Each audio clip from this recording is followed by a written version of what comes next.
স্বাগতম সবাইকে নতুন একটা ডেভেলপমেন্টে, যেখানে আমরা দেখতে পাচ্ছি একটা অপারেটর সিঙ্গেল ফ্লাই জয়েন করলো, সিঙ্গেল ফ্লাই টপ স্টিচ দিল, পাশাপাশি সে জিপার জয়েন করলো। তার সাইকেল টাইম আছে 17-18 সেকেন্ড। সেম আমি দ্বিতীয় ভিডিওটা আবার দেখি।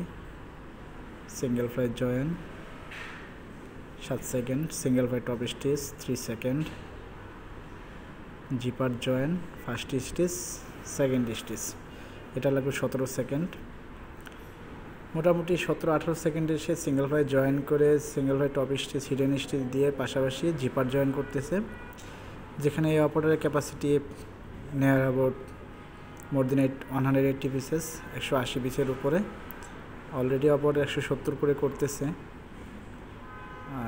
যেটা আগে আলাদা ভাবে আমরা সিঙ্গেল ফ্লাই জয়েন করে নিতাম, এবং সিঙ্গেল ফ্লাই জয়েন করে সিঙ্গেল ফ্লাই টপ স্টিচ দিত একজন এবং আলাদা জিপার জয়েন করতে একজন।